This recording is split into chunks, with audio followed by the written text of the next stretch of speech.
Beetle.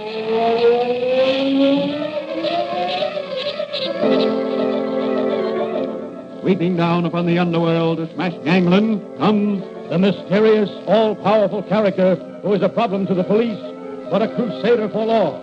In reality, Dan Garrett, a rookie patrolman, loved by everyone, but suspected by none of being the Blue Beetle.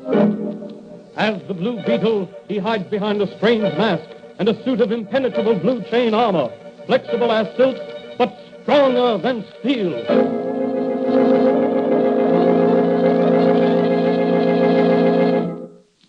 Today's transcribed episode of the Fox feature, The Blue Beetle, is entitled The Asylum of Dr. Drear. Who is Dr. Drear, and what sort of an asylum does he run? Is he a friend of the unfortunate, or is he a schemer against law and order?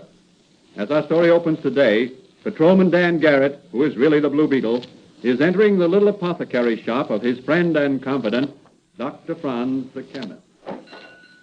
Hello, Doc. Cash customer. Oh, hello, Danny. What's new? There's a young lady waiting for you. Oh, young lady, where? Back in the laboratory. Oh, what does she want, and who is she? Diana Tilson. Banker Tilson's foster daughter? Yes. What's she doing here? I don't know, Danny. Hadn't you better go back and talk with her? She seems very much disturbed about something. All right, I'll talk with her. Good evening, Miss Tilson. Oh, good evening. You're Patrolman Dan Garrett, aren't you? Yes, that's right. Oh, I'm so glad you've come. I've been waiting some time. What is it you wish to see me about? Well, my father, rather my foster father, has disappeared. Disappeared? Yes. You're sure he hasn't gone on town on I'm business? Positive. Here's a note he left for me. I'm going away for a long rest. Don't worry. Linus will take care of everything. Love, Dad. Oh, this doesn't look as if your father had been kidnapped or met foul play. It's his handwriting, isn't it? Yes, I think so, but I'm not certain. Are there any suspicious circumstances mixed up with the disappearance? Yes, there are. What are they? Well, for one thing, Dad's nephew, Linus Weatherby. Linus Weatherby? Yes, do you know him? Only by reputation. He's quite a playboy. Yes, so I've heard. Well, he's Dad's nephew and an officer of Dad's bank. Recently, things haven't been going any too well at the bank, and Dad's been worried. Financially, I mean. I see. Go on. Linus insists that Dad is acting strangely, and a month or so ago he called in a psychiatrist, Dr. Drear, to examine Dad. What was his opinion? That Dad needed a rest. Well, your father's note seems to indicate he has taken Dr. Drear's advice. Yes, but here's a strange thing. Dad can't read or write without his glasses. He wears them constantly. He'd be lost without them. Today, I found them in his desk drawer. When did you last see him? 2 nights ago. Well, I wouldn't worry. He'll probably send for his glasses in a day or so, and you'll learn his whereabouts. But there's one thing more. What is that? Since Father's disappearance, Linus has become more insistent that I marry him. He acts like someone who has the whip hand of a situation. Oh, he's becoming unbearable. Well, why don't you go to the commissioner? He'd probably turn the city upside down to locate your father. But that's just the point. I don't want to do that. If he is all right, he'd resent such interference. Then if he isn't... Oh, I don't know what to do. I'm so worried and puzzled. There, don't cry. I'll do what I can to help you find your dad. You run along home, and I'll phone you in the morning. Oh, thank you so much. There, that's to show you how much I appreciate your help. Goodbye. Gosh, I'm glad Mannigan didn't see her kiss me. I'd never hear the last of it.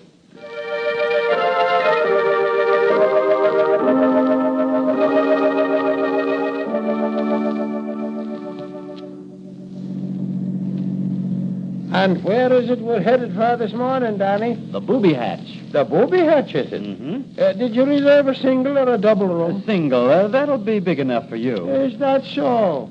And under what name did you register me? Sherlock Holmes. And I suppose you're Dr. Watson. No. Daniel Boone. We're calling upon a Dr. Drear, who, according to Charlie Storm of the News, runs a private sanitarium for the mentally upset out of Tanglewild. Oh, you mean he runs an insane asylum? That's right. And why are we visiting Dr. Drear? We'd like to discover if he has a patient there by the name of Tilson. The banker? The same. Oh. Say, does the commissioner know about this? No, this is a private mission. Okay, Danny, I'm with you. Let's go.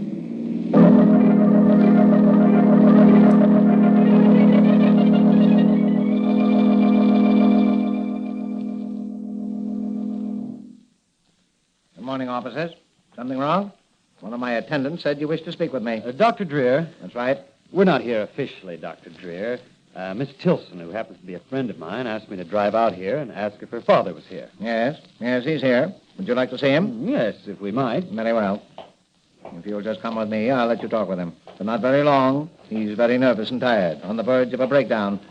You realize, I'm sure, what times like these can mean to a man in his position. Quite. Well, here we are. Two gentlemen to see you, Mr. Tilson. Come in. Come in. Excuse my not rising. Very tired, nerve shot. Well, that's perfectly all right.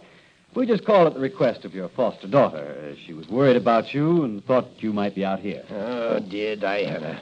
Tell her not to worry. I'll be all right in time, I hope.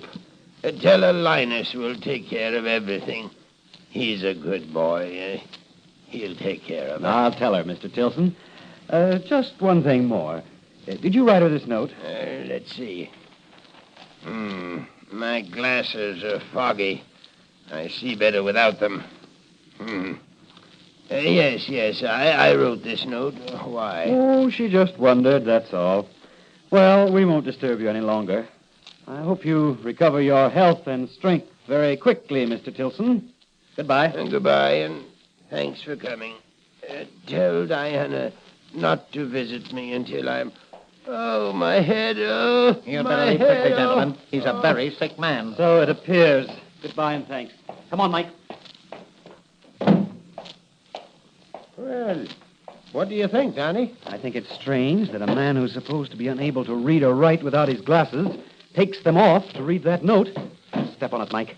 I've got a hunch, and I want to play it quickly.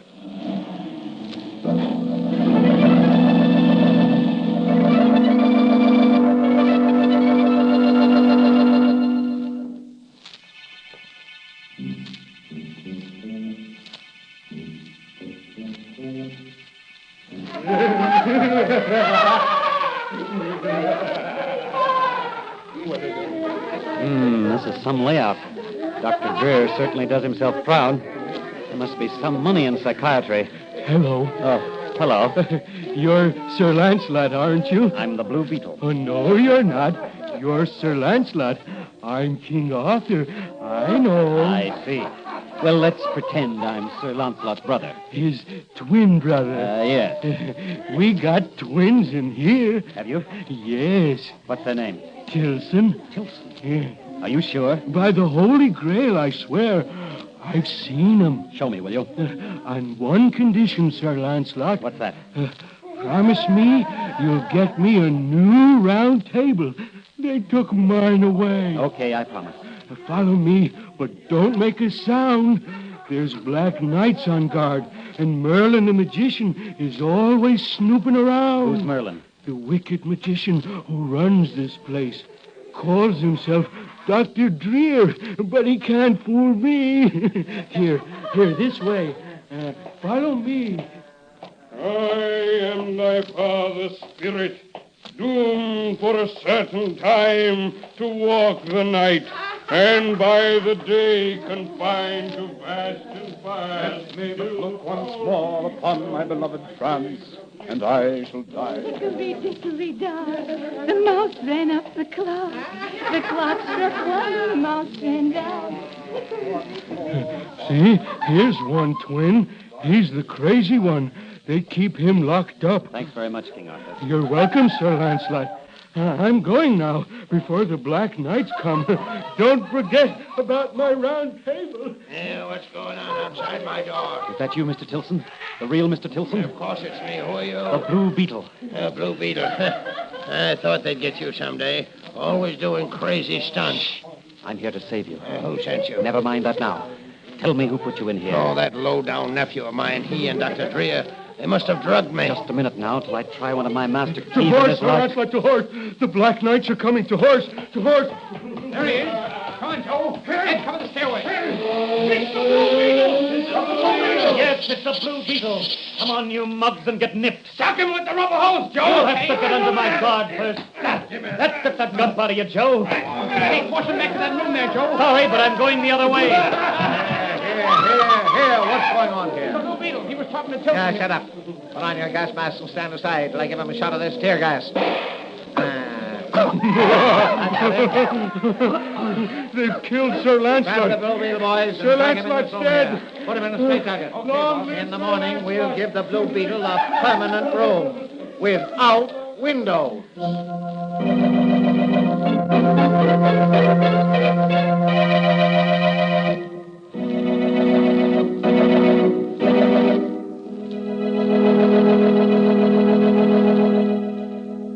What will happen to the Blue Beetle in the sanitarium of Dr. Drear? Will he be able to free himself from the straitjacket and save Banker Tilson?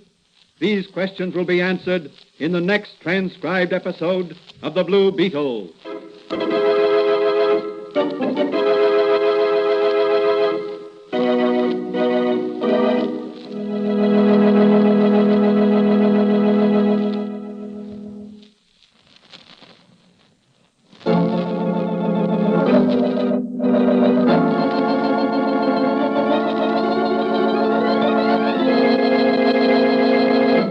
The Blue Beetle is a copyrighted Fox feature appearing in Mystery Men Comics magazine and the Blue Beetle magazine.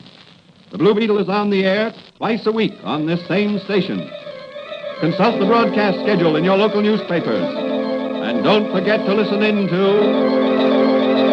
The Blue Beetle.